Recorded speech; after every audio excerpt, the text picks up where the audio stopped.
I am delighted to present Michelle Dennard. Michelle is the president and CEO of CareerSource Florida. She's another one that as soon as I connected with them, they also said, we are in. So thank you, Michelle, for being with us today. Is she in the house? Let me see if I can see her. Oh, hello, Michelle. How are you doing today? I am great. Thank you so much for having me today. Well, Michelle, let me start with a very important question. And that was the first question I asked you when we had our first conversation.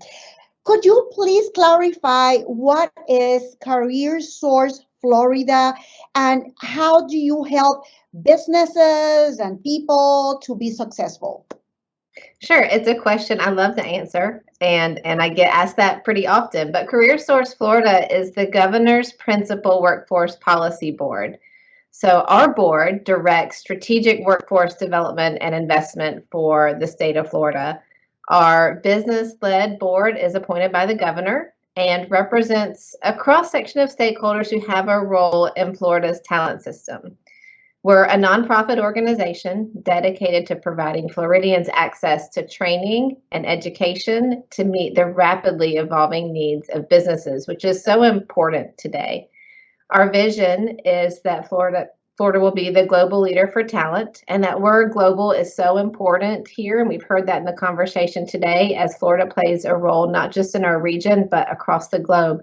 And our mission to connect employers with qualified skilled talent and Floridians with employment and career development opportunities to achieve economic prosperity. And what's so great about that mission are what I call the bookends of it. It starts with a focus on employers and ends with the focus on economic prosperity for the Floridians we serve. It recognizes that we have to focus on both to achieve economic prosperity.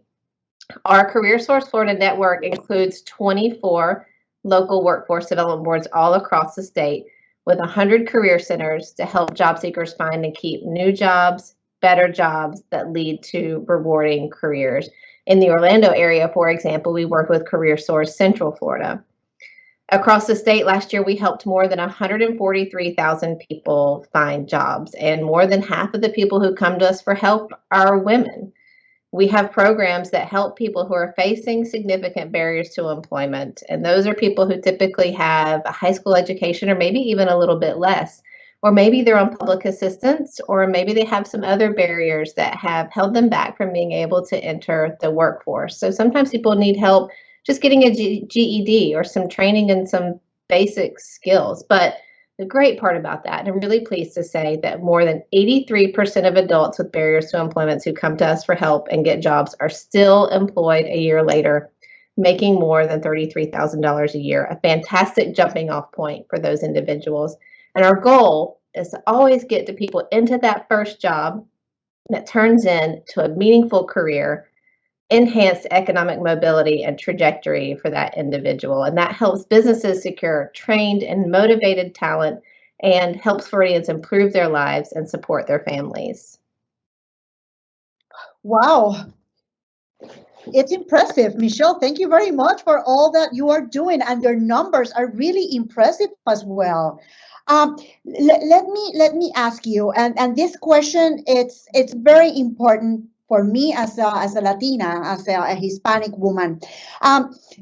COVID-19, the pandemic has had a disproportionate impact on workers in nationwide and in Florida, but mostly on disadvantaged people, on women, minorities, African Americans, Hispanics. What are you seeing in Florida, and how can we address this sad situation? It has been a difficult year, and impacts have certainly been felt across the board, especially those who are underrepresented. I know we talked about some of the data that supports that evidence already today, but the past year has forced us to reconsider how we educate and train Floridians and how we adapt our models and businesses for products and services. And it's asked us to consider, what do we need to do to weather ever-shifting and dramatic changes that's happened in our state to help Floridians get back to work, to help businesses recover, and chart all of our paths to economic stability and to growth, and to think about what it means in today's new normal and tomorrow's future normal to build economic resiliency in both Floridians and Florida businesses. Our challenge then is to harness all of the disruptions of the past year into opportunities for Florida's workforce. And that empowers the industry diversification that we in Florida have been working for.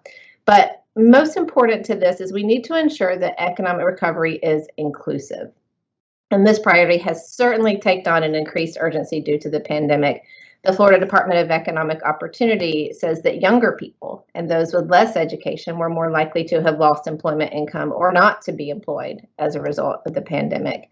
And again, according to DEO, between 53 to 60% of Floridians who lost income had less than a high school education or had just had a high school diploma or GED.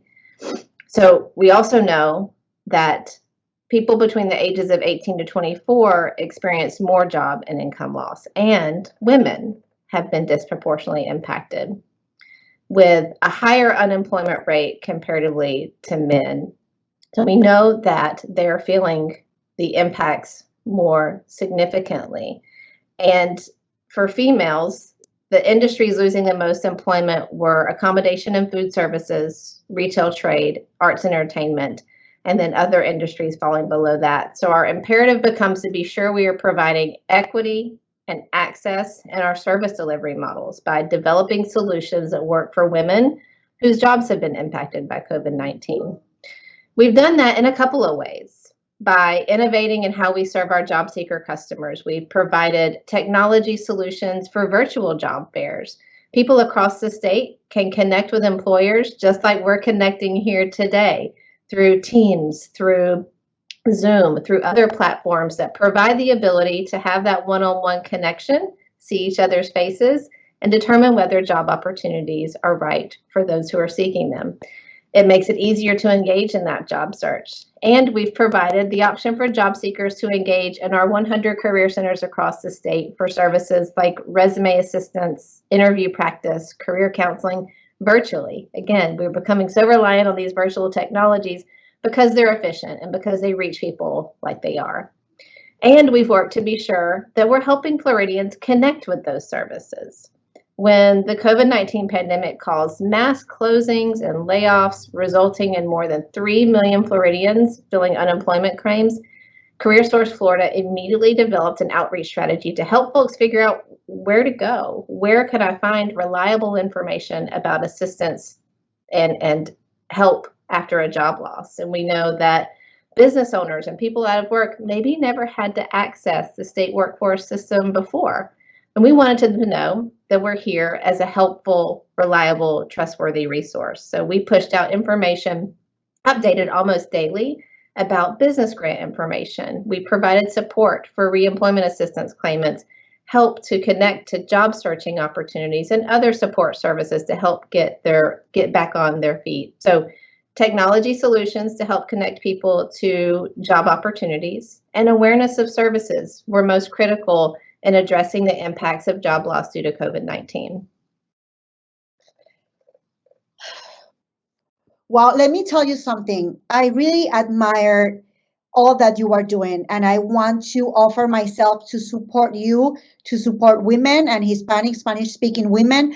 Please count on me, whatever you need, because sometimes, and coming from a Spanish-speaking native, sometimes I'd rather learn in Spanish. So if you need any help with your Spanish-speaking clients and population, please count me in. I want to support you. And let me ask you, we were talking also about skills. Tonya, our in-house economist, pointed out that to reset our skills is crucial. As we saw, also Microsoft has a wonderful program to provide new skills to people. It has done it with more than 30 million people around the world. what, in your opinion, are the skills in demand today when we are in the middle of COVID recovery? Thank you for that question. And yes, just as an aside related to our multilingual state, we have professionals in our career centers that speak Spanish. We have Spanish speakers here on the CareerSource Florida staff. Our information is available in Creole, so we remain nimble and agile, hopefully helping every Floridian, no matter what language they're coming to us with, so that we can accommodate those individuals. But we need some help. I'm calling you, girl. But I'm also happy to build on the conversation about skills that we've already had this morning, and it's completely on point. One of the favorite parts of my job for me is being able to talk directly to employers and learning what skills they need to grow their businesses. And what we've learned is that the skills in demand today are the same skills that were in demand previously. It's just that the importance and the emphasis has been highlighted.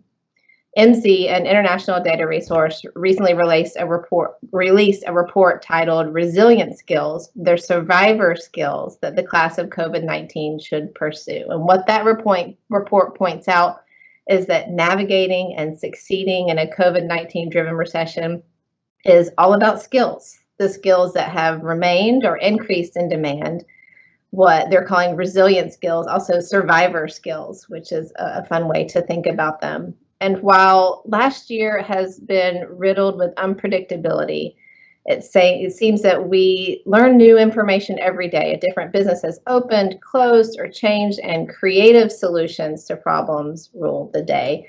But again, that demand for employability skills or resilient skills are still in top demand by employers. And again, according to that MC report, communications is requested in 35% of job postings, followed by management at 19%.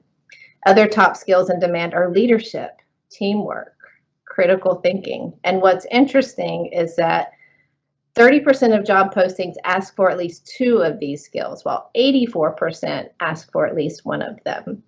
And I like to say that these are skills that women excel in: problem solving, communication, listening.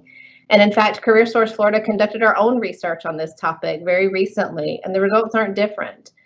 But this time, we reached out directly to 54,000 Florida businesses, and that research showed us that those resilient skills, those foundational skills, were reported twice as often lacking in Florida workers as technical skills. So again, that focus on communication, reliability, and time management. We know that those are skills that are critical to success in any industry. And oftentimes, you find those skills in individuals who have worked in Florida's hospitality or service sector.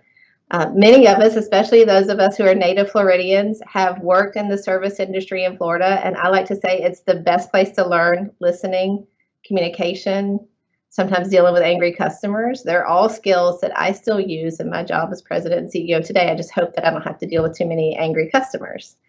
But nonetheless, those individuals whose jobs have been impacted in Florida have great skills that can be translated to a whole host of growth industry opportunities in Florida, with an emphasis, as was mentioned before, on upskilling, reskilling, finding that new career trajectory. CareerSource Florida collaborates with many of our state partners to help identify ways to help close skills gap and ensure our state's employers have ready access to workers with the right skill at the right time for those industries. Wow. We are running short of time, but I cannot go without asking you one last question. So, you know that my focus is the inclusion of women. And I would like to know what is CareerSource Florida is doing in particular to help women succeed in growth occupations and non-traditional industries. It's such an important question, so I'll quickly give you a couple of examples of the kinds of opportunities we're able to provide.